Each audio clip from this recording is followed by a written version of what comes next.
October 11th meeting of the Waynesboro Area School District Board of Directors. Let's please stand for the pledge. Pledge allegiance To the flag of the United States of America, to the republic for which it stands, one nation, under God, indivisible, liberty and justice for all.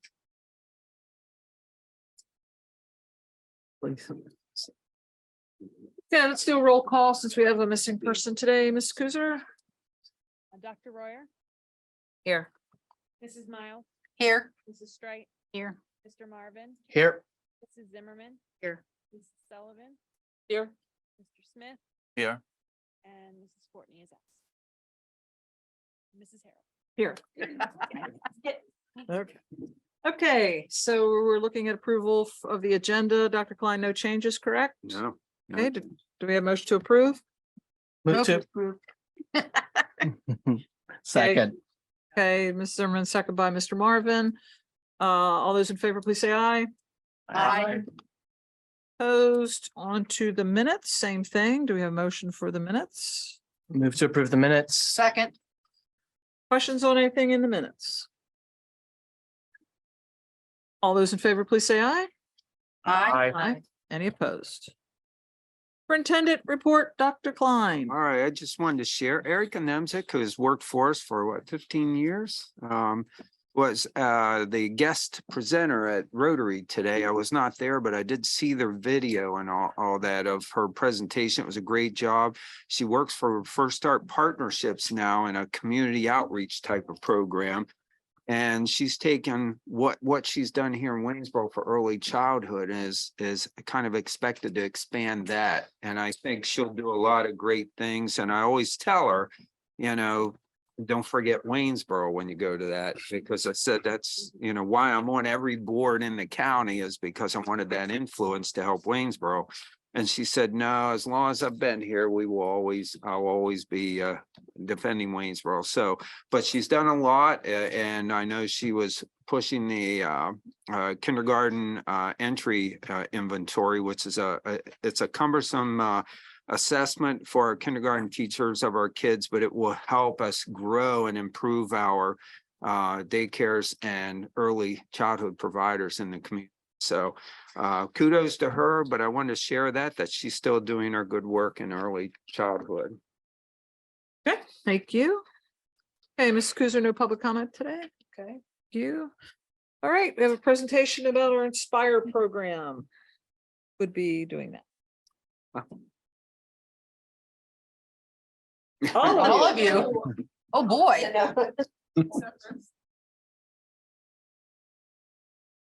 We don't have anything here to look at. I'll tell them that. So I'll have to look up there. On a computer.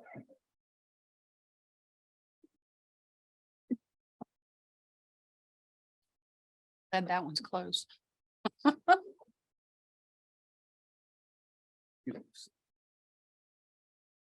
can put it in your desk then. In 1 second. it looks like it's on the Zoom.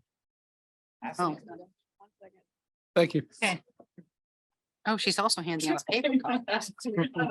Some, well, that's only one piece of it. You, Oh, thank you. Oh, we each got a different one. Oh, okay.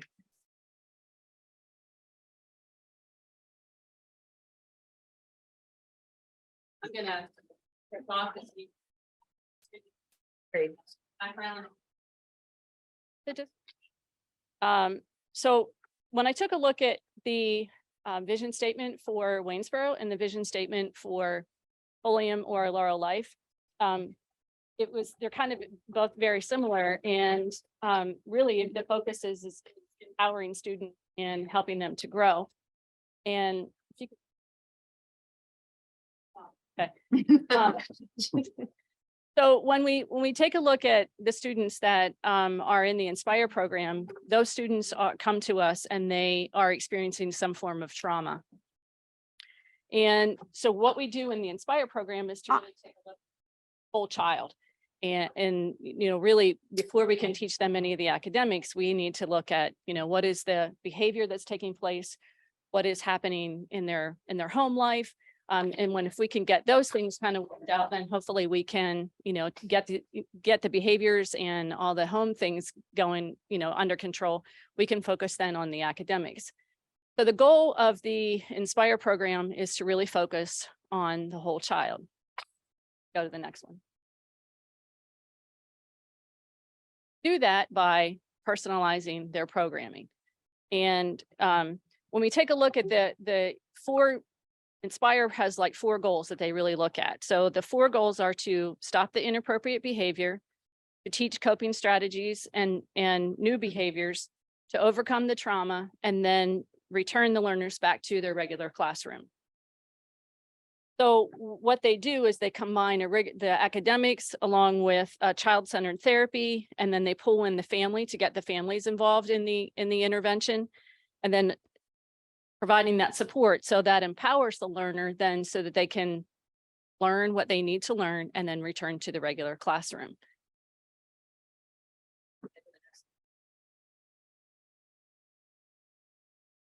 So in the program, each learner is given or they work with a series of goals. So it's all, like I said, it's all personalized, all individualized. And through weekly, they track their weekly goals. And I'm going to pass out this sheet because this gives you that you can see a little bit better. It's the same thing.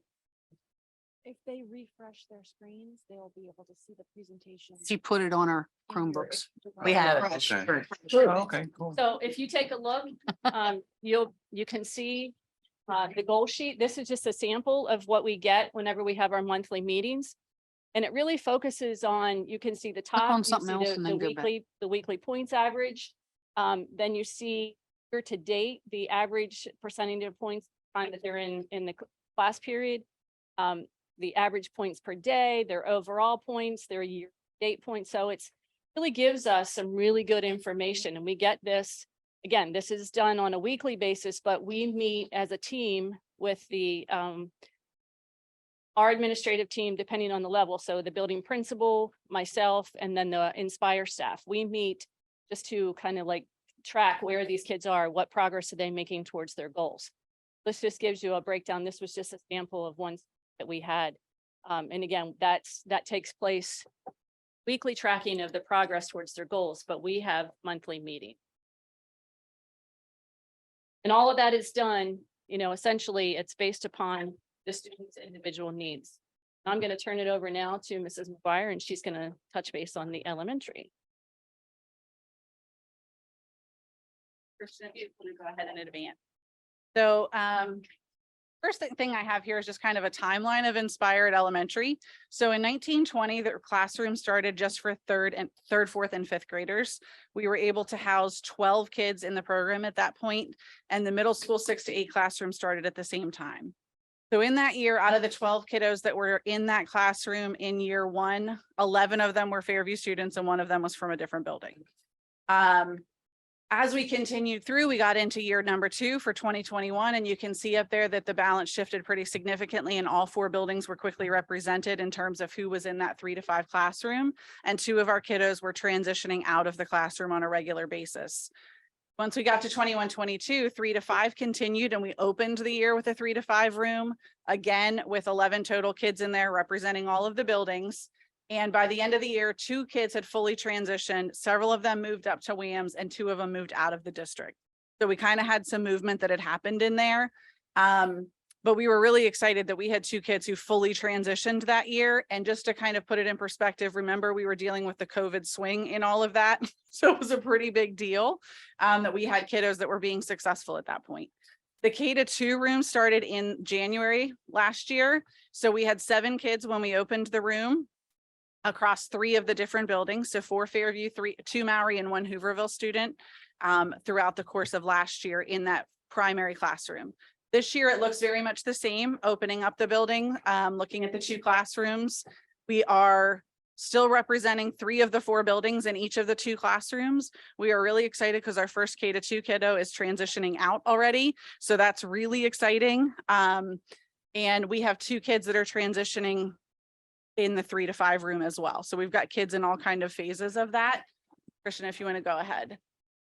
So I think one of the biggest things is just to understand the impact that this is having on us as a district and specifically on Fairview, the building. Well, actually here, sorry, I was a slide ahead of myself. Staffing wise, just so you have an understanding, when we opened the original 3 to 5 room, we had 4 staff members. So that looks a little different than it does at the secondary, which my teammates will check or will discuss here in a little bit. But in the elementary classroom, the setup is a master's level therapist, a transition coordinator that works on getting those kids back into their home building as they're ready to and coordinates that with the staff across all 4 buildings. There's a certified teacher and there's a behavior technician or behavior coach. They've been called both in that classroom. So there were 4 staff members for that 3 to 5 room. When we added the K to 2 room, we added an additional 2 staff. We added another teacher and another behavior technician, but they share the transition coordinator and the master's therapist. So there's still 6 total staff members between those classrooms.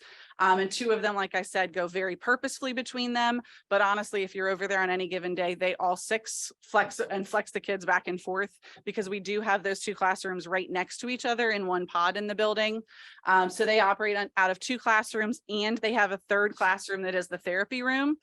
So they're allowed to have dedicated comfort rooms in that space as well as a therapeutic space where Mr. Todd, as the kids call him, meets with them in social skills groups, either as a group or one-on-one or working through something with an individual kid. They get all of their academics out of Inspire until they're ready to transition out. So the teacher is delivering all of the academics with district curriculum.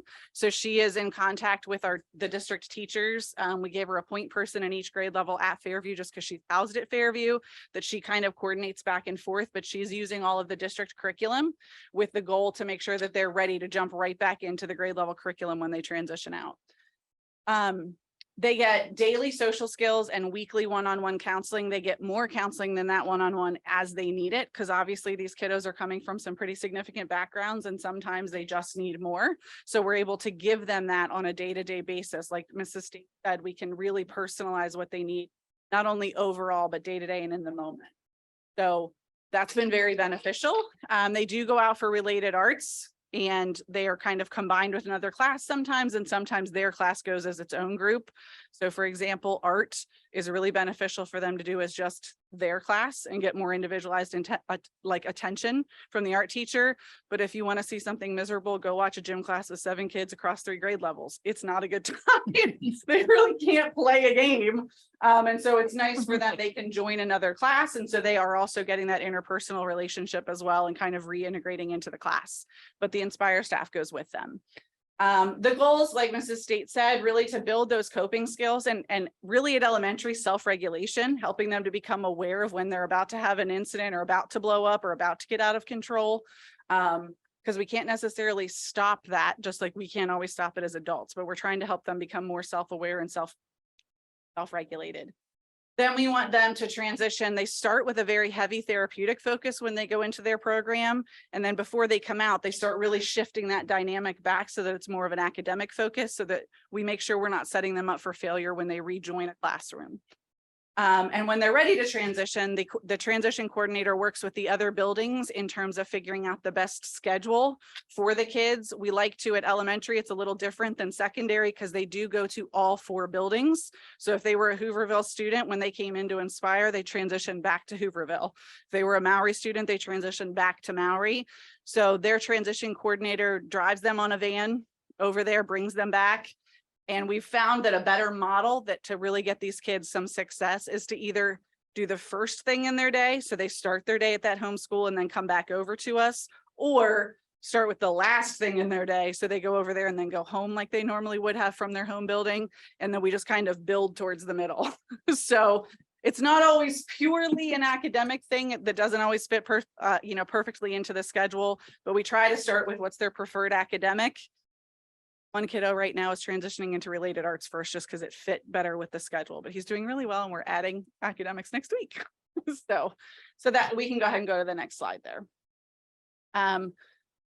So the numbers, we've had 33 kids that have been supported in the elementary program over the last 4 years. 25% of those kids have transitioned out while they were at elementary. So if they stayed in Waynesboro, they've transitioned out. And then 100% of those kids have improved their attendance. I think that's a huge point at elementary, like huge. So we have some kids, I have a kiddo who was at 72% attendance and is now at 97. So proving that when they're getting what they need, they're more willing to come, and they're coming to an environment that's supportive, they participate better. So the attendance improvement is enormous at the elementary level. And if we can set them up to continue coming to school, then obviously we can give them more of what they need. And we're really excited because as of this exact moment in time, we have 0 office referrals coming out of the Inspire room for this year. So we have not had to be involved administratively in any discipline issues that have gone on in Inspire so far this year. Phenomenal. So go ahead, Christian.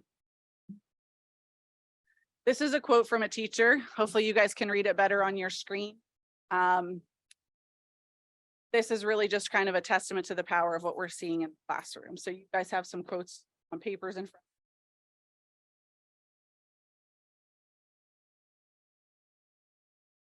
Big thing that our staff is very excited about is that not a single teacher that wouldn't do whatever they could for a kid to help them be successful, but we have 25, 28 of them, even 18 of them. That one kiddo who really needs a lot, you can't always get to them. So our teachers are really excited to know that those kids are getting what they need while they're able to focus on the rest of the kids, but they're not other in our building. They're completely involved in every single thing. They're at the assembly, they're in the cafeteria with everybody else. They go on the field trips, they do. So when they do start reintegrating, they are already kind of used to that. And they really are part of everything that we're doing. They're part of our school community. So it's really exciting to see. Can we ask questions at any point, or do we need to wait till? I'm fine with whatever. I think if you want an elementary question. Yes, Sure. when you're saying transitioning, I think I understand that they don't just leave Inspire and go back to the regular classroom. It's sort of a combination. Absolutely. okay. So it's actually, and I think Mrs. States is going to touch on it a little bit at Okay. the end, but I can tell you that at the elementary level, we use 13 steps. So it starts with the transition coordinator going with that child to whatever that class is. Okay. So they coordinate it with the principal, the teachers, whatever, choose what that child's going to start with. The transition coordinator literally is going to sit right next to you in the classroom initially. Then they're going to start fading away until they can get to the point that they can drop you off for that class and come back and get you. Okay. And then they add the next class, which I'm going to sit right next to you again until Okay. you're ready. So they continue to support them. And that's what's really exciting, because these kids can participate in everything that we're doing, but they have that high level of support. So if they end up needing something in that moment, there's a team that they know they can kind of get to and get support from.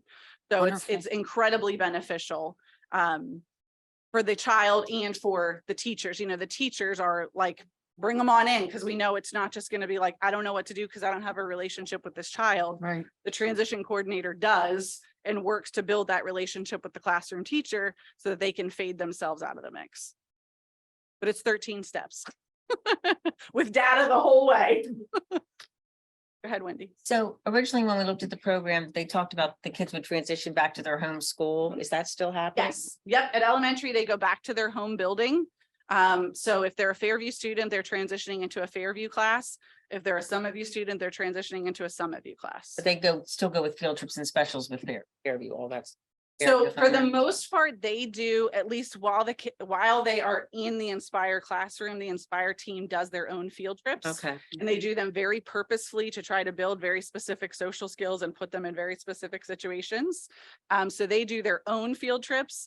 So when a child starts transitioning, we start trying to feed them into that if they're ready for it. So for example, we had kids go to Camp Aider last year when it happened because they were ready. But we just had a field trip to the Institute and we did not have them. They weren't connected enough, quite ready. So really the nice part is what we are seeing at the elementary level. And again, we're 4 years in. It's been a huge lift on our system. We are honestly supporting kids in the building that we weren't able to support. So those highest flyer students who need that really high intensive level of support are getting that from Inspire. And it's freeing up our social worker, our school counselor, the administrators, the MTSS coordinator to kind of hit this whole different tier of students that we weren't necessarily able to get to before. really provide a higher level of support to them, which improves the overall culture. At the same time, everybody in the building is comfortable knowing that the kids that are in Inspire are getting what they need and that we're already and actively working to work them back into the classroom with everybody else. But the classroom isn't quite as disruptive as it has been in the past. So I think as you look at some of the quotes from the teachers, you're going to see that very clearly in what they're saying, that the whole kind of atmosphere has come down and calmed down. But it's not, we sent them somewhere. They're right there with us. They're getting that higher level of support. Really exciting to watch. And some of the teachers even made comments about like, I'm passing this kiddo in the hallway that is almost unrecognizable to the child that was sitting in my classroom every day. Kind of, they look happy, they're smiling, they're participating. So it's really nice for our teachers to be able to see that transformation. So with that, I'm going to turn it over to. Thank you.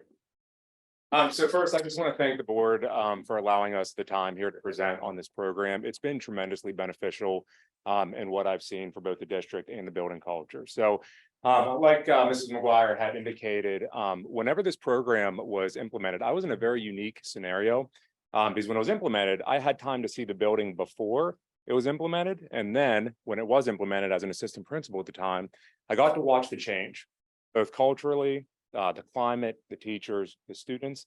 And then on top of that, I've got to grow with the program up and through and watch it develop from what it was to what it is today. So like I said, it's been tremendously beneficial and hopefully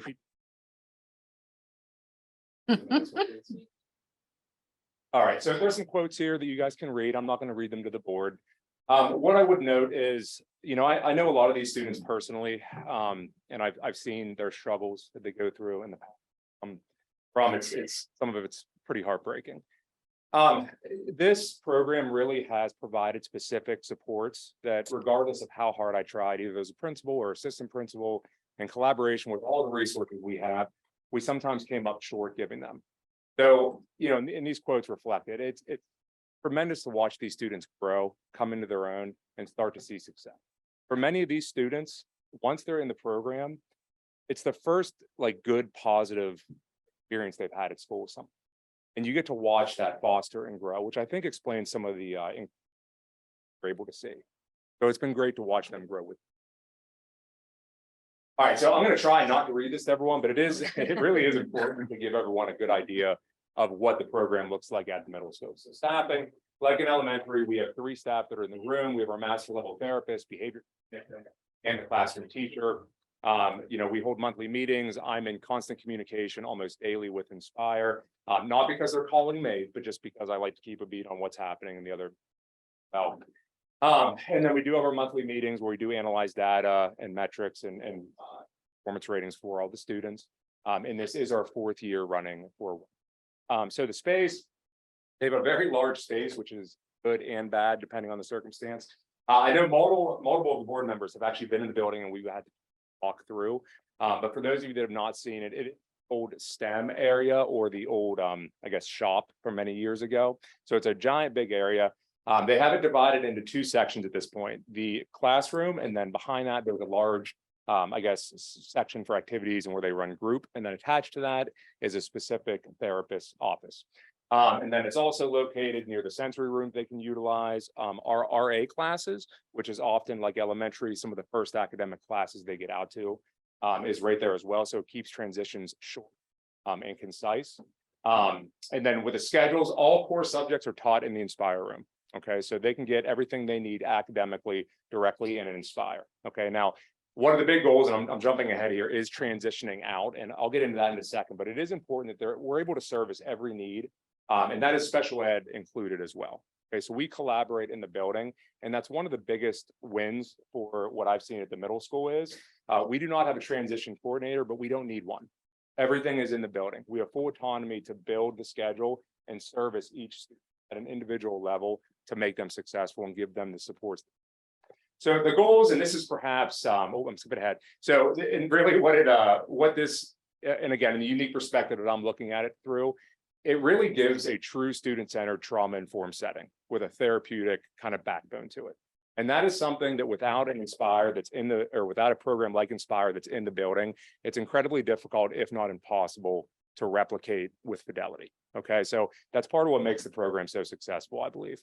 Goals, this is probably the most important part for me on this slide, as this is what, I've been working with them on, and I've now had 4 years to develop with the program. First is, building those essential skills and self-regulation through therapeutic intervention.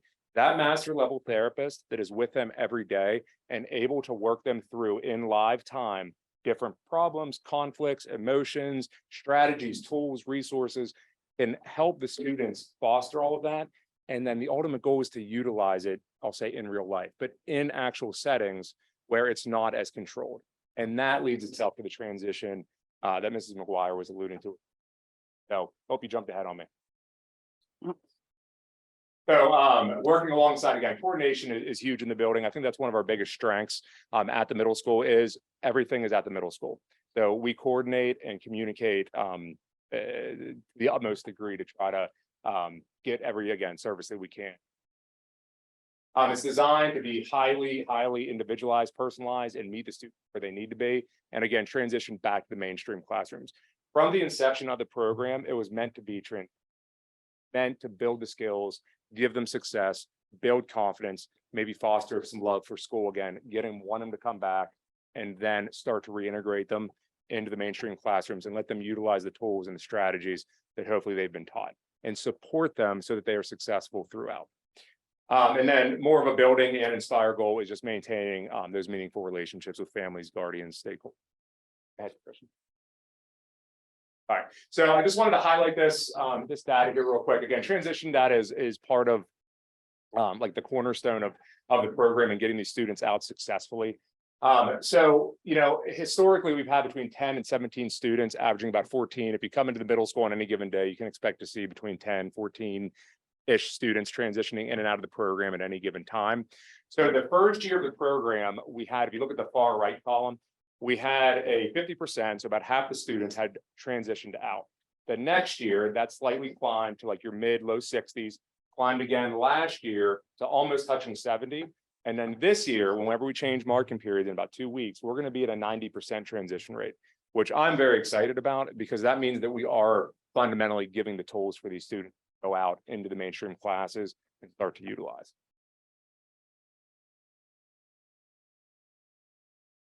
All right, so just quickly looking at the numbers, total of 59 students have received services from Inspire at WAMS. 39 of them have fully or partially transitioned out of Inspire into the various classrooms. So this current cohort, that is my students right now, 6th, 7th, and 8th grade, they're in Inspire. They boast the following data, which I'm very excited about. A total 60% reduction in all referrals once entering the program. Definitely not at 0. But I will take 60% reduction, 64% reduction in all suspensions. That is powerful as well, because when they're not suspended, they are with us, they are learning, they're getting the support they need. A 4% increase in attendance. That doesn't sound like a lot, but when you compound that across 180 student days for the cohort, if we maintain that 4%, that's 112 days that those students as a group are in school that they previously were not. That's huge. It's really huge. Again, that 4% doesn't seem like a lot, but when you really look at the days like broken down like that, it is tremendous. And again, at this point, we have 6 that have partially or fully transitioned, but we are on schedule to get those extra 3 couple weeks. All right, and so again, just looking at the bigger picture and anecdotally here, in meeting the specific needs of the Inspire students, again, there's just been a tremendous positive effect on the whole building. The climate, the culture, the teacher morale, just the hallways, the classrooms, it just feels different. And I feel like every year it gets a little bit better and we're headed in the right direction with it. And again, coming from the unique perspective of being an assistant principal, seeing what it was beforehand, getting the program implemented, and then growing it, like I can really look back on my experiences at the middle school. The program has done tremendous things for the culture of the building. And I have it highlighted up there for a reason. So in meeting the unique needs of these students, which can be challenging, countless hours have been saved because we were all intensely previously involved. And as an assistant principal, 3 to 4 hours a day, and that is not an exaggeration in any way, shape, or form, were spent with a very, very small handful of students. And it was not just me, it was the IST, it was our counselors, it was any service or any person I could get my hands on to try to bring on board. So with their needs being met through Inspire, it frees up all of those hours across all those professional, just the different jobs involved. Okay, so that in itself is a big one as well. And then again, worth stressing here, they are a part of the building. You know, and whenever their needs are met, they're successfully integrated into our classrooms, our activities, our boards, the field trips, the walkathons, like all the things that we're doing, those students are successfully a part of. And that fosters ownership and growth there that I'm afraid that some of these students previously may not have seen. And then lastly, and Ms. McGuire alluded to this one as well, you know, students without some of this background that, you know, the Inspire students unfortunately have, they're able to enjoy class with less distraction and learn in a better way, without exposure to maybe some of the more extreme behaviors that sometimes you see. So just, you know, at the end of the presentation here for my section, like I said, it's been tremendously beneficial. And again, it's been incredible to watch the team grow from what it was to what it is currently. The team we have there now does amazing things. They do an amazing job with those students. And it's just been a real net positive for them. Dr. McCall. Right, so at WASH's, we are in year 2 of our program. So this started with me. You can go ahead, Chris. So we had asked the Inspire students to give us some feedback at the end of the school year and also at the beginning of the year. And when I went this year and I said, I need some feedback, the first thing they said was, are they going to cut this program? And I said, no, quite the opposite. So they were I think they were very shocked that I asked for their feedback, and very touched by that. So here's some things that some of our learners said here. You can go to the next one then, Christian. So some of these things we've already talked about, so I will not hit high level on them. So at the beginning of the school year, last year, basically everybody that we had came from somewhere else. So they were either a carryover from the middle school program, they were involved in another district program. And over the course of the year, what we found, many of them had an IEP. So we kind of got started with the transition process right away because they were live streaming into the special ed classroom. And the beauty with that was that the students already then knew the teacher. So when it came time for them to be ready to transition, we asked the high school students what classes they want to go into, and every single one of them wanted to go into the class they had been live streaming. They already knew the teacher, they already knew some of the students. That was really valuable. We did have 4 students go somewhere else, whether that be they choose to go full-time into our Apex online program or whether they went somewhere else. And then during the school year, we only added 3 students. So 2 of them were a result of board hearings, and through that process kind of learned some things that were sad. And then 1 student, we followed the referral process that Ms. States is going to go over. We did have 1 student graduate, which was a huge success because that student was behind in their credits at the start of the year. So they were able to get caught up and graduate with their class. So this year, we started the year with 9 students. They were all carryover from last school year. So at this point, we only have 1 student who's full-time in the program, and everybody else is transitioning in some way, shape, or form. And in addition, we have the master's level therapist supporting our new emotional support classroom and also doing check-ins with students who were never part of our Inspire program, but could benefit from that support. So Mr. DeAngelis and Ms. McGuire talked about this. I do have 3 areas for them right now because I can, kind of in a separate area of the building, which gives them a little bit more mobility for, walking breaks and things like that. And that what we have at the high school is that because it's a 9 to 12 class and they're earning credits, the students have a variety of different courses that they need to take. So some of them are going out for classes, some of them are doing Apex classes, and the teacher in the room is a certified social studies teacher. So those who need a social studies class, he directly teaches in that class. And again, trying to build their skills in a variety of areas so that they're prepared to transition into the building. Because of the credit situation, kind of cleaned up from last school year, looking at transitioning students either at the end of the marking period or at the semester break. And then again, just talking about additional supports for students that we have that otherwise would not have had them. So I don't have the data summary that Mr. DeAngelis and Ms. McGuire have, because I don't have a comparison, because most of the students were not in our building. I can tell you that most of them are attending on a regular basis. And if they're not having that extra level of support from their 3 staff members who can be in direct communication with those parents, has taken kind of a burden off of our attendance folks, providing transportation. They've worked on creating some their own field trips for students, which we've also been able to include some other students on. Like last year, the class had earned a reward, and somehow there was a connection to a gentleman who has lizards, and the rest of the other classes were invited to participate. So some of the learning sport classes really enjoyed that. So it's been nice to see kind of the camaraderie with the students and the rest of the building, as well as with the staff members. We were lucky that they had all worked together previously before they came to the high school. Ms. Delerno, our master's level therapist, was the puzzle last week, much deserved. She also has a background in grief and loss therapy. So there's unfortunately been a need for that at the high school, and she's been willing to take on check-ins with those students. We've been able to get them connected with services outside of the school. I think that might be my last slide. Yes. Right. So you might wonder, how do the students get in the program? So if you go ahead into the next slide, please. We do have a referral process, and we kind of follow the flow chart that you see there on your slides. It really is, it all comes down to, is there trauma somewhere in this child's life? And so if we have trauma that's documented, great. We can kind of just move forward with the process. If we don't have anything that's documented with the trauma, then we start with the adverse child experience ACE worksheet. And so we complete that along with the student, as long, older students, obviously, or with a family member, if there's, if we need some assistance with that, but generally with the student, as long as they're capable. From there, we complete the student risk form, and that it's a screener scale form. So it gives a rating of, it would ask you, I can give you an example of one here.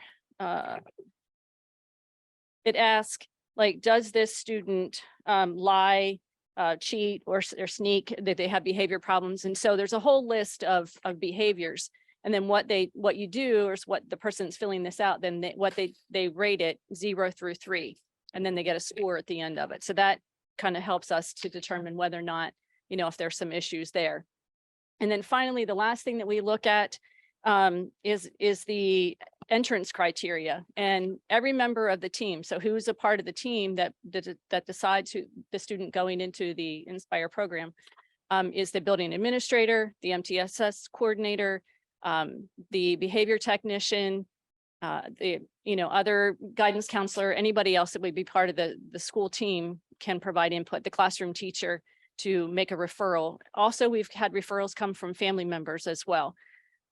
So that has been very helpful. So again, the process is reviewed, all the paperwork is completed, and as it's filled out, it's returned to my office. I review it, and then usually what we do also, we reach out to what Brooke's actually.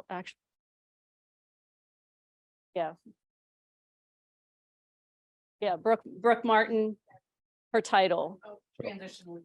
Okay, so she's the transition lead for Inspire. Sorry, I should have known that. So she's the transition lead for Inspire. And typically we'll have Brooke come and do an observation for the student. Then that way she can just kind of see if they're going to be a good fit for the program. And that has been extremely helpful as well. And then as a team, when we get together during our monthly meetings, we can discuss any new students that are coming in, new referrals that are going to be, students that we need. And from there, then we schedule an intake meeting. So that's the referral process in a nutshell. If there's any other data, there's also a form that we use that might have some like academic data, where are they at academically, any behavior concerns and things like that. So we have quite a list of forms that we fill out. So it's not just oh yeah, we just want the student to be an Inspire because they've got behavior problems. Like it's really a process. Like we look over, take the time to analyze everything, just make sure that this is a proper fit for the students, because not only do we want it to be a proper fit for the student, but we have to make sure that that student's not gonna go in and interrupt what's already taking place in that classroom. So that's another consideration. All right, next slide, please. So then the transition process, I mean, I think Mrs. McGuire already talked about that pretty much in detail. But really it's a 13-phase process for the elementary students where it's going into one class, and that the transition coordinator is with them, and that can take as long as it takes in order for that student to be successful in that class. And then they increase it to two class periods, and then half a day, till finally that student is successful to be by themselves in that classroom. At the middle school and high school, again, we really focus on something that specific student is interested in, a class that they have an interest in, because obviously we want to set them up for success. We don't want to put them in a class that they don't like, because that's not good. They're not going to be successful there. All right, you can go on to the next one. I think one of the things, before I end with this quote, one of the things that we are thrilled now that we finally have the Inspire program is actually now K-12. We started with just an elementary classroom, and then it went, which was 3 to 5, and then we added the K-2, and then adding the middle school and the high school program. I think that has been so beneficial for the district. You see the quotes from the teachers, you see the quotes from the kids. That's really how much that this program has been beneficial for the district, for the students, for our staff. We're thrilled to be able to work with Laurel Life and have their staff on board with us.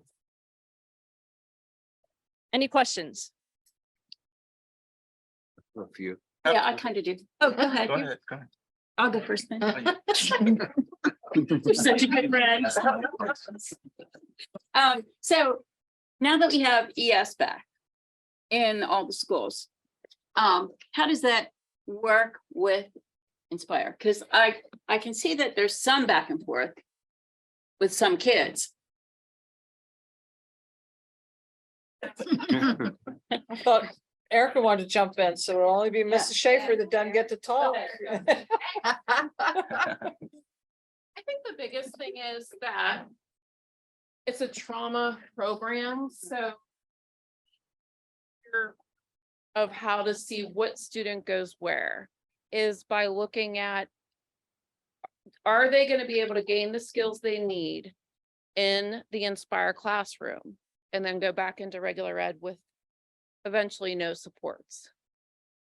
So are they able to gain those coping skills, or are there behaviors and then emotional and social issues that they actually are qualifying for a disability, and they're not going to be able to go back? They're always going to need some sort of support, and that would be special education. We do have some students that have IEPs in Inspire, and I will say that we work very closely working with the special ed teacher. Special ed teacher is still involved. And the reason why we do this is because at that point, the trauma that they've experienced, and a lot of the traumas are so intense, we will never know or understand what they went through. So we're focusing on getting that trauma so they can get some skills and then go back to special education. The Inspire classroom is not equipped to handle severe behaviors, where emotional support is behavior. So that's really the big difference of the classrooms. And it really is looking at each kid individually and where they fit and what's best. And we do look at really blending, like some of the kids, if they're doing well in a resource class, we're going to have them still go to the resource class. We do a good job working together and finding that blend of what works and what doesn't work. That answer? Yeah, that's a perfect answer. I would just to that class kind of gave us that middle ground. You know, there were tons of issues about a student. They needed additional support, but Inspire was maybe more than what was needed. So that was kind of the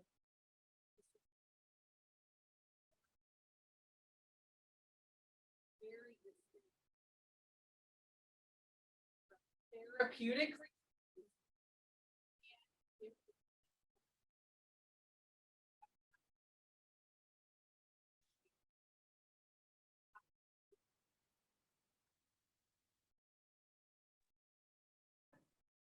If you're speaking, could you please come up to the mic?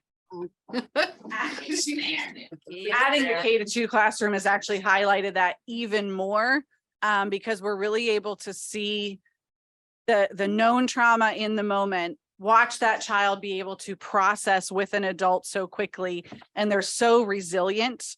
You know, they're so quick, like little sponges to pick up those skills right now. And be ready to kind of be transitioning out so quickly. Like I said, we have a kiddo who hasn't even been in the program 6 months and is transitioning out very successfully already. So it's set. I think that that's a huge difference for us at the elementary level, is really seeing, and I think it carries up. It just highlights a little differently. It hits a little differently when they're bigger, but at elementary, like those kids who need a therapeutic response and that true in the moment on demand therapy access that is so hard to find for elementary school aged kids, to be available every single day when that child needs it. At their school district. Yes, And I think that they don't have to go anywhere. Yep, so important because of where we are in society. And like today I worked with several students that just really need intensive mental health, even beyond what we can provide. And I keep on being told, you know, the placements, all the beds are full in Pennsylvania, all across Pennsylvania for any kind of inpatient mental health for students. So I think it's pretty cool that we have different levels of service for our kids, because it's only going to increase the needs in society overall. So I'm very proud that we have all that and that we're able to support the kids, because a lot of districts around us don't have that. So we're ahead of the game.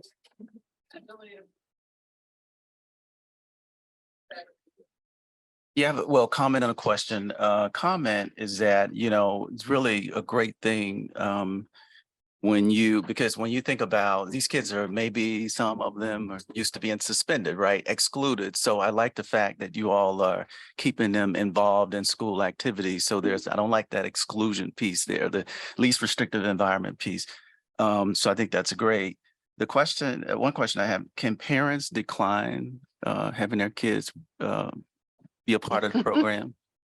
They can decline. Okay. All right. So it's a choice. And the question about, you said the therapist, sort of the in-house therapist, because what I've seen, and I've supervised a program similar to this, and what I've seen sometimes is that you could work great with the kids, but on a Monday morning or the next day, so the trauma, so in other words, it's being brought into the school. So how are you able to, how often does this therapist work with the families as opposed to just yeah. K-2 meeting today. It's phenomenal because the staff in that program is so responsive and accessible to the families. They are texting throughout the day. They are calling throughout the day. They're accessible in whatever form of communication the parent is the most comfortable with. And we actually were just celebrating today in our K-2 meeting that 2 families who were a little standoffish initially are really, really responsive and really, really involved right now. And when we see, you didn't see it on the secondary plan, but on the elementary plan, there's literally a goal for the caregiver side. So what are we doing to try to bolster the family dynamic, as well as the child's dynamic in the academic and the behavioral? So we're really trying to hit all of those. And again, as a classroom teacher, I can't be texting that parent during the day because the child had a moment or had a situation, but this staff is able to do that, just because there's so many of them relative to a classroom. I think one of the kids said there's always somebody to talk to because there's always somebody who's not up there teaching that I can talk to. Right, definitely. So, the kids recognize that access, but it's also true for the families. So I think it's been really beneficial for the families as well. Took me, the first time I went through our monthly meeting, it took me a couple of I was going through and I was looking at the child's name and I was like, wait, why is it somebody else's name there in that second? And then it dawned on me that it was the parent. So there's actually like Mrs. McGuire was saying, there's a goal for the parent and how how they're interacting with the family. So I think that is just really, to make that connection. What does the family need and how can we support that family is incredible. So I guess my question relates to that. Are you getting good feedback from parents and caregivers? I mean, are they happy that we've got this better support system for their I'll children? take that one. You learners, you know of some. So many, Okay. I have talked to so many of the Inspire parents and caregivers and extended family, because a lot of them are living with different people. And I have heard in 40 years in 40 years in education, I have heard more positive things about this program from the actual families than I've heard about anything that we've Wow. done. I mean, these are the kids that have always, never been front and center, and they are. Wow. And these kids, they love it. Kids that are such discipline problems, especially middle school age. I mean, some of mine that I've had, since kindergarten, they're great. I mean, they're unbelievable. And they're out doing jobs in the school and helping with Wow. gardening. And it's, I mean, I gotta tell you, I haven't been to the Fairview until this year, because of COVID and everything, but I did a lot of time at middle school, a lot of time at really a lot of time at the high school. So I'm in and out of there. And so I don't even say when I'm coming, and it's always fine. They're always so welcoming and it's always good. But so I went to Fairview, I don't know, last month, maybe. I cried. Oh. I cried because this is what I had in my mind years and years ago. And here it was in front of me. And I was like, oh my God, this is it. This is so it. And the last piece of the puzzle was the ES teacher. And I was just like, oh my gosh, it was amazing. One question I do have is, and I know the answer to it, but are we following those kids that are transitioning? Like their academics, their behavior, their success down the road? Wow. Anybody else? So are you also keeping track of, you alluded to this a little bit, of how many students actually leave the district? Is that, because I know when we looked at EDK long time ago, 60% of the kids in EDK had left by third grade. Tell you what.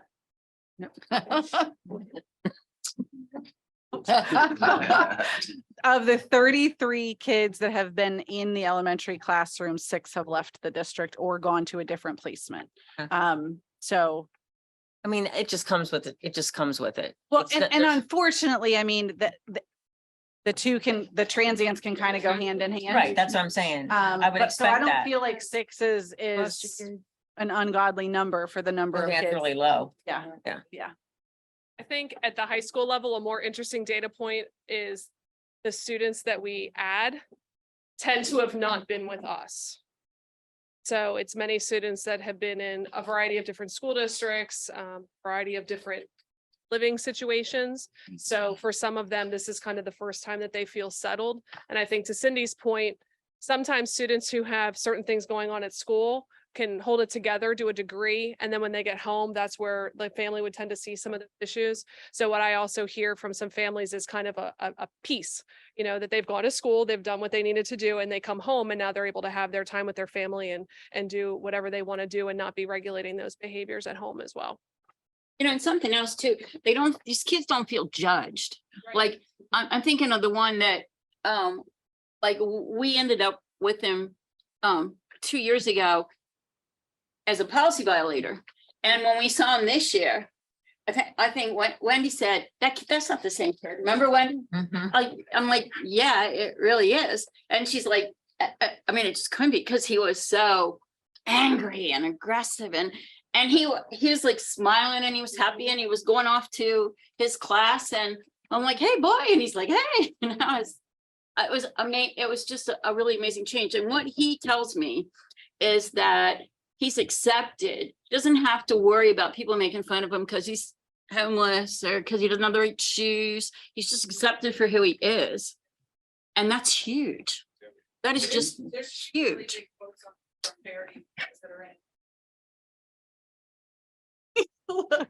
That are in the elementary program. One about a child who said that I always felt like I was alone, and now I know I'm not the only one who like is going through some of this stuff.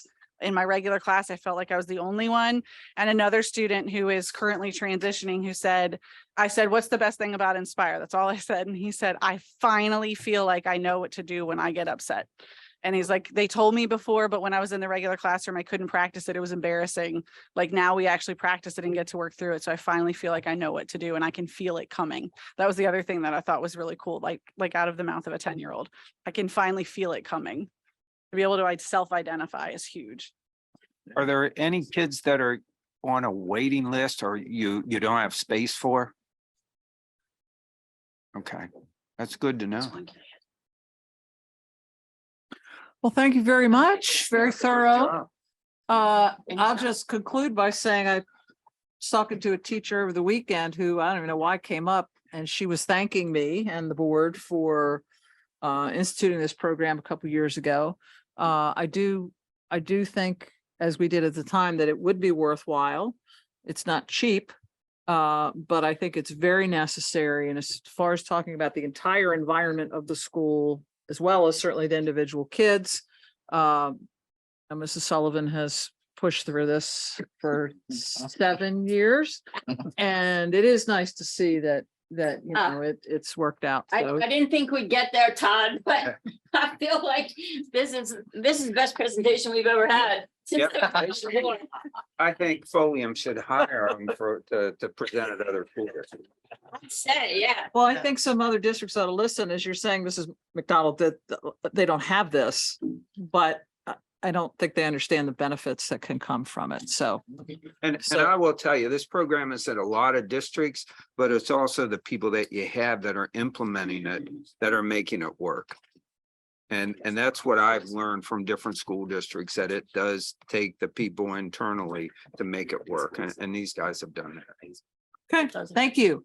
Oh, may I add that you said this program isn't cheap? No, this program isn't cheap, except we're saving lives. You know, we're saving lives, and not only the lives of those particular children, but also the other kids sitting in the classroom, you know, who are who are able to sit in a classroom that's not disruptive and learn so much more. Yeah, as well. and that's keep our a really teachers, important too. point. That really is an important point. And if you look at the money, like you said, it's worth the money. Is that you know, I heard a quote. I think that some of the administrators were using 3 to 4 hours a day dealing with these issues. And that's just them. That doesn't count everyone else that have been, you know, but quantify that and put that into money. You're looking at a pretty expensive you know, what's costing you not to have a full day of education. Okay, all right, moving on to board reports. Does anybody have anything to report? We have policy tomorrow. At 1 o'clock? Okay.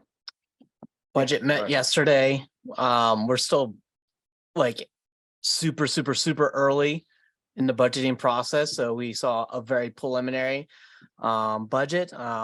And so I think, you know, obviously more to come in the new year, but trying to, I think Mr. Holtzman and his team has done a good job of trying to put together some projections of where things could be. But you know, I think everyone has felt the weight of inflation, both professionally and personally, and school districts are no different. And so I think that's just one of the upcoming challenges for this budget season.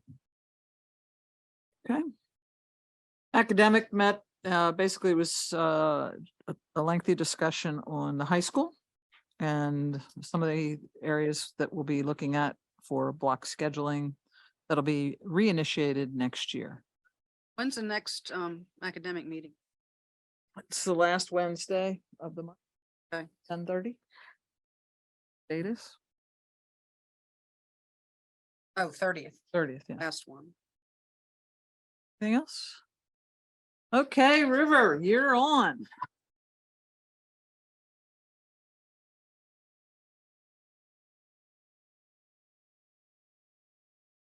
Okay,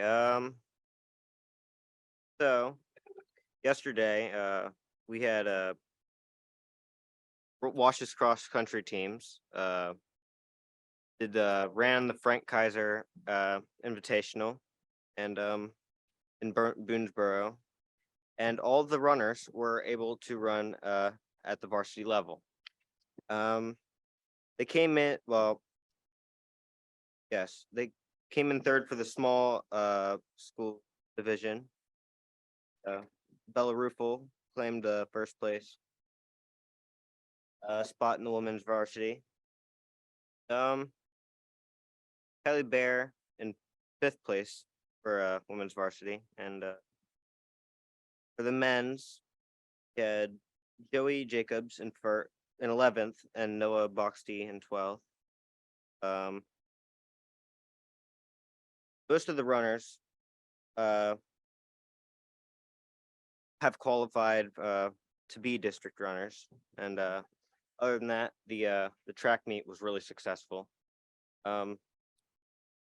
Homecoming, a lot of people that attended said it was really nice. Teachers have stated that the decorations that were used for homecoming were amazing, and that's coming from a vast majority. That it? Yep. Did you go to homecoming? No. Did you by chance go to the elementary track meet? No. Okay, well, the elementary track meet started by Christian Daniels. I say that every year, who just had an idea for what he wanted to do as a community service type project way back when, and in, I don't know, 9, 10, 8, whatever it was back then. So it was successful the first year in the rain and cold, and it continues to be a favorite event, I think, for a lot of people. So I'm glad to see that it's continued. And I know people were real happy with that. I think it's, National Honor Society or the students that run it? well, the National Honor, high school? it started with National Honor Society. I assume it's still the National Honor Society. Who knows that? Think Yeah, so? okay. Yeah. Phys ed teacher And the phys ed Oh. teachers and a lot of students this year, a lot of help. students helped this year Yeah. too. Yep, I heard there was a lot of help out there. So anything else we're missing with that? Okay. On then to business, Dr. Sternerheim with the student waiver. Thank you, Mrs. Harold. I'd like to direct your attention to the student waiver that we discussed in executive session. My recommendation is to approve the student waiver as discussed. Motion? Move to approve. Second. Okay, any questions? All those in favor, please say aye. Aye. Any opposed? You, personnel, Dr. Sternerheim. Thank you, Mrs. Harold. I'd like to direct your attention to the personnel items. We have resignation of professional staff, retirement of support staff. Want to wish Dwayne Gimby the very best in his retirement. Resignation of professional staff, resignation of additional support staff members, resignation of coaching staff, resignation of extracurricular. Some additional reassignments and support staff, change of hours, appointments of support staff, appointments of extracurricular staff, appointments of substitute staff. Continuing then, we want to welcome Jessica Basilius as a long-term substitute at the middle school for social studies. Also, we have a reassignment of support staff as well as an additional support staff. And the final listing is a series of 5 leaves. Recommendation is to approve as listed. Motion? To approve. Second. Questions? All those in favor, please say aye. Aye. Any opposed? Right. Next item is a job description for the all-school productions music director. Debbie, is it? Thank you, Mrs. Harold. So I'd like to direct your attention to the job description. This is a result of, some additional input from the individuals who have been helping with the all-school production. So we made some changes to it. So the recommendation is to approve this revised job description. Motion, Move to approve. Second, questions? have they Although- picked a production yet for this year's all-school production or not? Yes. Doing Matilda. The movie with like Danny DeVito and, Yes. oh, have a date? Lord.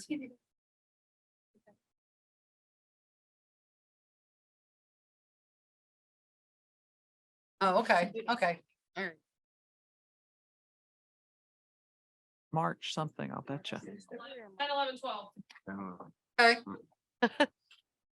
Okay, thank you. Do we have a motion? Yes? Yeah. Okay, do we have any other questions? All those in favor, please say aye. Aye. Any opposed? Do we have a music director? A director? Yeah, what? I guess not. If we're No, that's what- reposting it. that's what we're That's for the new posting. posting. We're gonna yeah. post tomorrow. Any of you guys interested?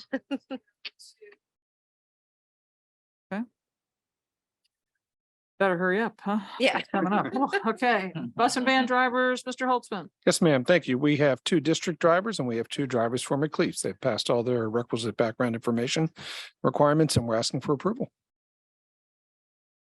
Second. Questions?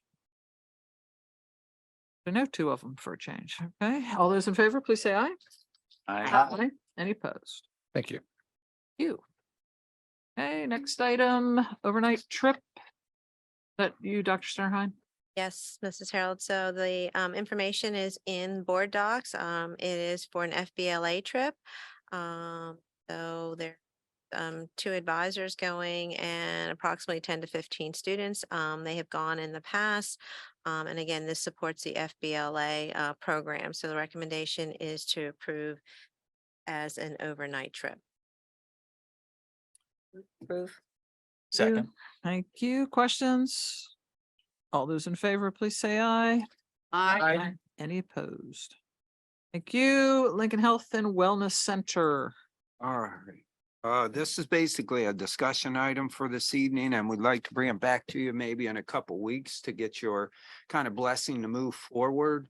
There would be, if you do that in a couple of weeks in the next meeting, there wouldn't be any contracts yet, anything like that. It's just giving us permission to move forward with maybe one or two other district project. This project has been in the works. We've been working with the LIU 12 over the last several months. As you know, we had our own little clinic at the high school that we tried to use for our teachers, our staff, to try to save. Well, one, to try to help keep them in school, to make it more convenient, various things like that. And it started out okay, but after COVID hit, WellSpan could not staff the clinic at that point enough to make it worthwhile for anybody. So we have closed that.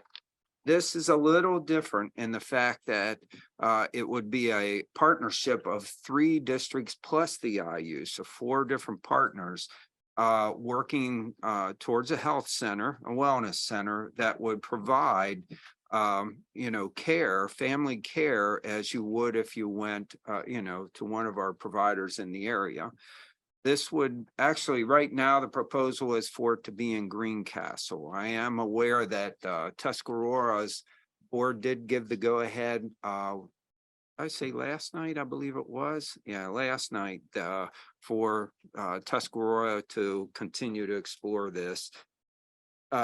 Basically, this is something that will save money for both our staff and the district over time. Our staff, it would be immediate, and it's quality care. And actually, over time, we believe it would be more convenient, with the exception of where they'd have to go.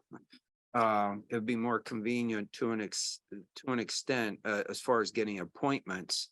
than what most of us have right now. And financially, I'm going to kind of turn that over to Mr. Holtzman. I've got all of it in front of me, but I think you'll believe it more if you hear it from the business manager. I don't think that's true, Dr. Klein, but I appreciate that.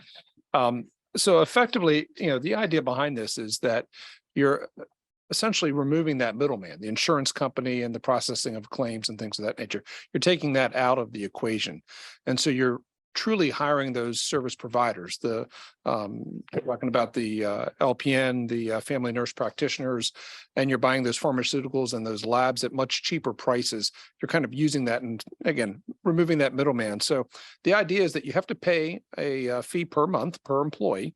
So they're looking at $55, but the savings will not be present in year one, but by year two, they're looking at projections of savings, in the low six figures at that point. And that continues to build over the next couple of years as utilization increases. They're basing that on other clinics they've had. They're basing that on the use of clinics for the IU that they have in York and in New Oxford as well.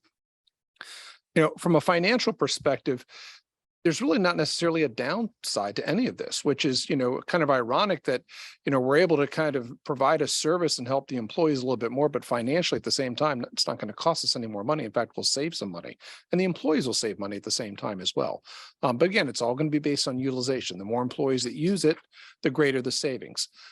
You do have the ability, if you're into this program 2 years and you're saying that, maybe it didn't turn out that you wanted to, you can go ahead and back out of that program then, if you so desire. So you do have that option as well. But based on what we've seen with the other programs, the financial side, it looks like it works for everybody, which is really kind of a nice gift for everybody at the end of the day. Yeah, for our employees that, especially particularly our teachers, everyone that it comes under our plan, since we do not have a high deductible, our teachers and our support staff, anyone who has it can go to that center and have no copay. And their basic medications, it wouldn't be some medications, but basic medications would cost nothing. Physicals are nothing. It's there. I mean, there's a long list.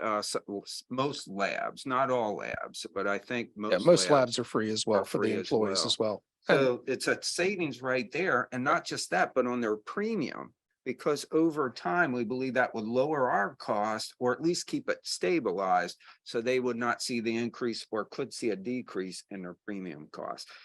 At the same time, it's positive for the district because we won't be high and maybe not climbing as high over time. And maybe to help cause some competition or some changes for the healthcare we have now. Several years ago, we took a step moving over to being self-insured. So we made that decision with the Lincoln Benefit Trust. So basically we got out of the fully insured model and went over to more self-insured, which does save you money because now you're not paying for someone to make a profit on you necessarily every other year or whenever they make a profit in that process. And this is really just another step, kind of becoming more self-insured in a sense. Taking that additional step by even removing one more layer out of that process. Another item too that they provide is patient advocates. So what those patient advocates can do is they can also help our employees with their insurance problems and issues and things of that nature, trying to find that provider who they can't get an appointment for, trying to help them get healthier and show them a better path in that direction as well as a patient advocate. So that's also another service. And the employees themselves would also have the ability not only to use this facility, but also to use New Oxford and York, should it be convenient for them, maybe based on where they live or where they're traveling to. This is something we've talked to our teacher association and others about it. Actually, I've kind of just informally talked to different teachers to say, would you drive? Because right now the proposal would be if Tuscarora, Greencastle, and Waynesboro would combine, and Greencastle hasn't committed yet, but I know they're looking at it and studying it. They still have to do their survey. And we had about 200 take the survey. So that was a pretty good amount to take it. And I asked people, would you drive to Greencastle at the Grove Center if that were the place that it would be? Would you drive there? And a couple of our folks said, well, I've got, this many kids, paying every time I go, paying that copay. We would save after a period of time. I would certainly go. It'd be easier. There are some people we know won't go. We had asked for data, where we want to see some data of how many people from outside or how far are people traveling to go to these centers, because that's really a big question. If you look at the IUs, it's great. Those employees that are there, it's pretty convenient. But for us, we'd have to travel. So is it something that people will do? The other thing is our teachers have 255-minute uses that they can do throughout their scheduled day throughout the year. They have 2 of them they can use. They could use those to go up to that facility for their appointment, because they'll most likely, if there are only 2, they need at least 2 districts to commit. And if 2 of them do, they'll likely start with, 4 hours at every other day or something like that. If all 3 or more, another district would come in, we're probably looking at full time, or if not more staff, which could really open up a lot of benefits. It's going to start slow, but we really think that it may be a beneficial thing to everybody, particularly our staff. Right. And one of our concerns, Dr. Klein had a great concern, is that, will people drive to go to this facility if it's not right there? And what the IU was able to tell us is that in New Oxford, half the employees are based out of the New Oxford facility itself, but the other half are actually traveling to that facility to take advantage of the services. So that was kind of a positive outlook from the fact that they would travel. And they even, as part of that survey, we found too that a lot of our employees, a higher percentage, do also travel anywhere from 5 to 10 miles to go to their primary care physician today. So That's the information. We've given you some other information, a presentation, I think, that we have on there. We actually updated it. I think their financial people updated what they thought our savings could be. What is it, based on 50% usage, I believe. correct. That would be based on right, up to 50% at those rates. If we go more than 50% utilization, they would actually increase the rates a little bit per employee. And the reason why they would do that is because they actually have to hire more staff. And that's a good thing if there's That would more be a of it, good because thing. we save more. Right. If they use it more. Yeah. So They would anticipate, and again, this is their model. I would assume they're being conservative, but they're estimating about a savings of around $1.2 million over 5 years. So year 1, there's really no savings, but then you start picking up the savings by years 2, 3, 4, and 5. And again, even if that savings was half that amount, any savings whatsoever, while saving money also for employees, because this is just our savings, it doesn't reflect the savings that the employees would receive, as well as an additional benefit that they would have really at no cost. So in 2 weeks, we'd like to bring it back to you and get your feedback, or get any kind of blessing for us to move forward to continue this, looking at this model. So are there any questions you have so far? I assume the part-time would be late afternoon, evening hours. Right now, I think some of them that they've showed us, I think some of the hours were like 2 to 6, or could be 3 to 7. Most of our employees said late afternoon, early evening, wasn't it? That's correct. Based on Yeah. the survey, that's when most of them thought it would be that they would use a clinic. Yeah. So, which makes sense. Makes I mean, sense. obviously, they're being cognizant. They know that they're going to have to work outside of their hours for the most part. And I think a lot of our folks though said they wanted weekends. However, I think the data shows from the other places where they say they want to use the weekends, they don't show up on the weekend. Yeah. So it's usually the weekday. So Dr. Klein, at this point, you're saying in 2 weeks, you're asking for us To give you the continue, go ahead to explore it. well, to continue to go down that path of work, it would be to move forward, but we would not have contracts yet. Okay, I'll put it that way. I think that's the best way to say it. You would be telling us, yeah, let's move forward with this. However, you will not have agreed to any contracts yet, be in stone yet. But it would give them to go ahead to start, moving on it. They need at least 2. Tuscarora got the go ahead to move forward. Greencastle's still in the middle of doing their survey and a couple of other things. And we'd like to move forward by the end of October if possible. But yeah, it's more of let's move forward. Yeah, and I think they anticipate if they have they're looking for decisions by the end of this month, really. Again, this has kind of been a work in progress for a while. They would probably come back to the boards in December of this year with actual contracts as their goal. Okay, so I got 2 weeks to look it over, ask any questions and look at it again in 2 weeks. Okay, thank you. All right, Leadership Franklin County MOU. Mr. Klein. Oh, I'm sorry. That MOU, this is another project we have going on right now. It's basically a partnership. And I know Mr. Marvin certainly would be able to, and actually I'll let him kind of put his 2 cents in on this one, since he's actually part of Leadership Franklin County and a graduate of Leadership Franklin County. What it basically is a partnership between the library, the Alexander Hamilton Library, Franklin County Literacy Council, also kind of Main Street, Waynesboro, as kind of they're not really a direct partner, but be able to tie us to other kinds of things that are going on in the borough and then the district.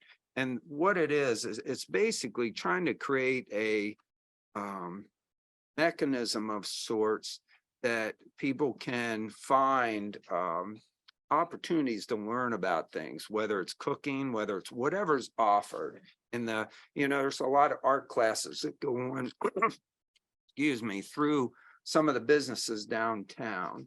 There are Literacy Franklin County does some GED, but they do a lot of literacy things for a lot of people throughout the county. They also are looking to do more in Waynesboro. We offer GED. And the library offers all kinds of different classes and workshops and opportunities to learn. And what this is finding a mechanism that people can learn more about it and say, hey, there's a cooking class at the library. I can take that class. I'd really like to learn to do this or that. Or maybe there's some mechanics, excuse me, how to change your own oil class. And then on the other end, there would be also within that mechanism a way for people to apply to teach a workshop, and they'd have to put how much of the requirement, how much money it might cost because of supplies, whatever. But the partners, one of the partners would pick it up to agree to house it.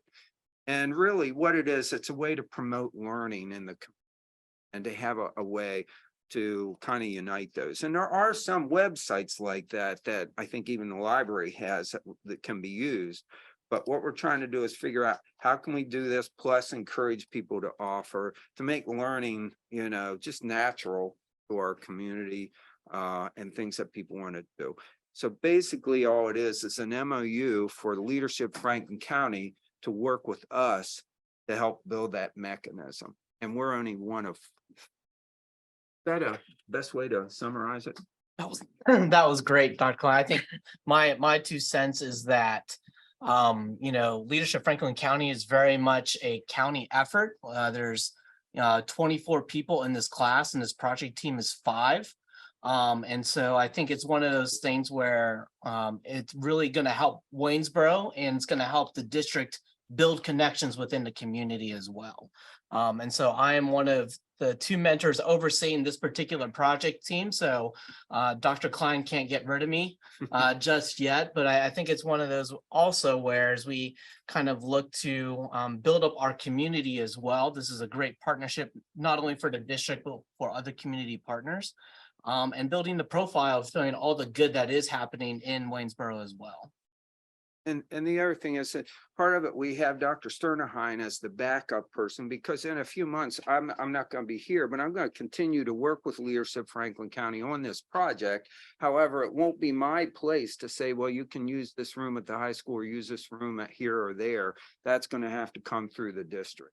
So that's why we kind of have to do it that way. It's a little unique situation. But it is, again, it's another way. And I know we have kids that are part of Leadership Franklin County. I forget how many we had last year or this year. I don't know, maybe 4 or 6.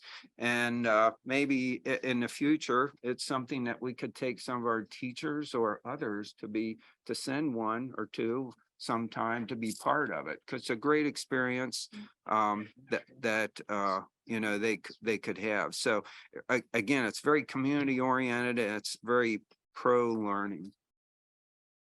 That's it. Okay, so we're looking for approval of the MOU, right? Yes. Okay. yeah.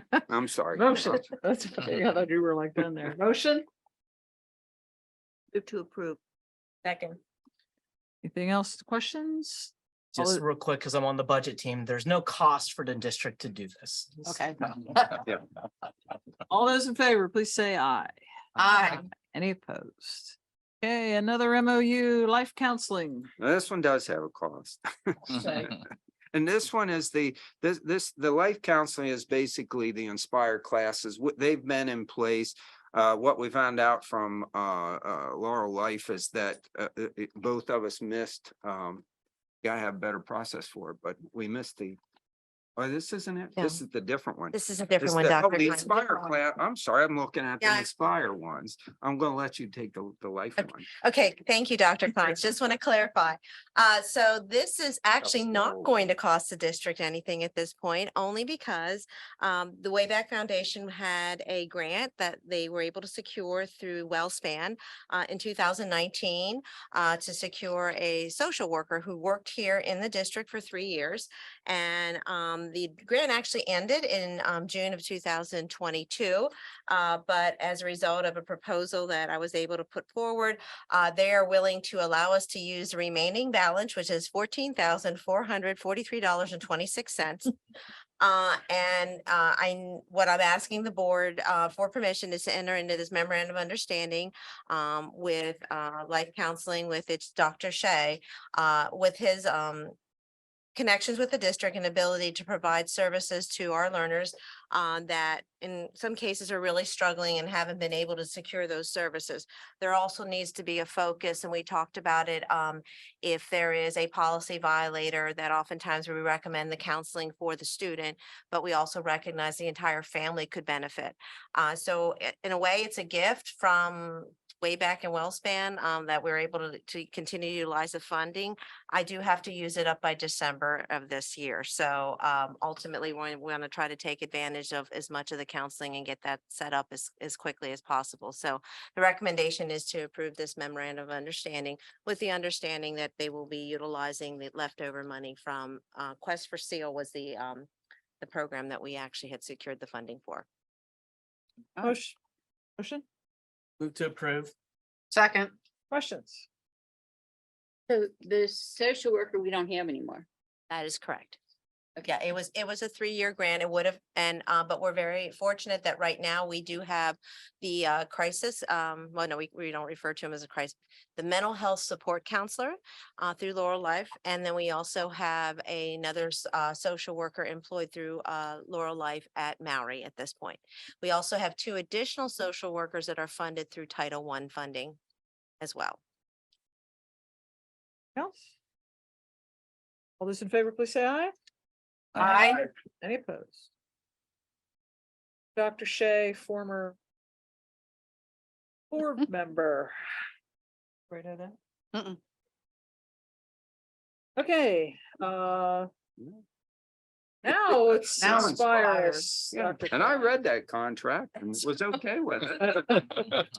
All right, I see the word life, thought it was Laurel Life, but and the Inspire contracts, there was a miscommunication between both us, both groups missed the contracts being approved by the board. We've been receiving the services and paying the bills, but we did not get the contracts renewed. So we got to work on that process. But anyhow, what we're asking is for those the Inspire classroom contracts to be approved For this year. for this year. Okay. Yes, yeah, they're 1-year contracts. Just the one contract. Okay. Yeah. Motion, oh, sorry. I was just gonna say Boost is the only 3-year, next year is it for it. Motion, Second. questions? Wait a minute, is Boost in here? No, that Oh, was already that's a approved. 3-year. Yeah, that was already approved, believe it or not. That one was. We Yeah. thought these were too, but they weren't. Okay. Just give me, I'm sorry to. I thought this was There was a misprint here. Oh, thank you very much. I'm fine. All right, all those in favor, please say aye. Aye. Any opposed? Business, Mr. Holtzman. Yes, ma'am. Thank you. We have the normal business here, checks for cafeteria general fund, as well as purchase orders. And then we also have a property assessment change. Again, that comes from the Franklin County Tax Office. To approve all the business items tonight. Approve. Second. Questions for Mr. Holtzman? Okay, all those in favor, please say aye. Aye. Any opposed? Thank you. You. Down to Clayton Cabinet comments. Anybody have anything? Wash has had their conference night on, had a very successful October 7th in Service Day. We had a group of our counselors visited Wilson College as well as Miss States to essentially learn more about their programming and to start planning adventures in learning. Anna Huffman was crowned homecoming queen. Dr. McCallum and I had an interesting Google Meet today. We have a young man from the University of Penn who is a film student who is looking to film a short film in the high school. So we are working through some of the details right now. Obviously, he will have to complete the facility use information, but that is. How did he pick us? Well, he's from Greencastle, Oh. so. Anyone to get a green? Why wouldn't you come? in? Gotta be sure we get the slant on whatever this video is about. I've read the script and yeah, Okay. I think he's actually entertaining Waynesboro, and then he has another school near Philadelphia. So it's just an interesting way to support a young person in his pursuit. And he had indicated that if he would select Waynesboro, it's an opportunity to perhaps involve our tribe time students, you know, whether there'll be extras. And then we went on to say, I think it might also be because we have a wonderful little theater in Waynesboro that he can eventually showcase his short film at the Waynesboro Theater. What's the topic? Like, what's it?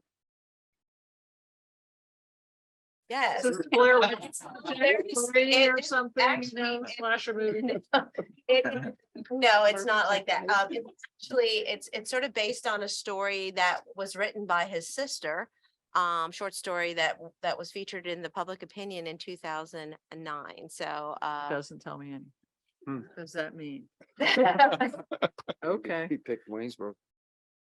Yeah. That kind of thing. Yeah, okay. Well, we'll hear more about that, I'm sure. Yes, we will. All right, anything else, Clayton Cabinet? Board comments. Think just because I'm a Summit View parent, is this Friday is the Race for Education.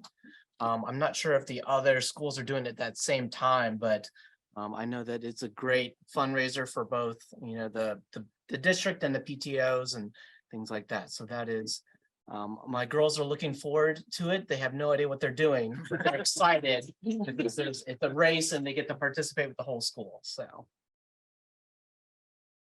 I just Yeah. want to echo that. I think the WAMs had a very successful. I was just gonna ask, event, how much raised from your WAMs? You have to come to the microphone to say it Oh. because it's pretty impressive. I could reiterate it if he's just telling us a number. Okay, he wants to say more. No, I'm making him come up here to say. It was very successful. It was actually the most successful one we've ever run, Okay. fundraising wise and involvement, which was pretty shocking to me. I didn't think we would do as well as we have, given the economy and everything with that. Am I allowed to say the? Sure. Yeah, That's it's why I all brought you public up here. info. It was about Yeah. $27,000. Students. I want to say 600, 600? 700 maybe, right around there. Yeah, I would have brought the numbers had I known. But yeah, no, it was great. And if you're wondering, it was 54 degrees when I got the dunk tank.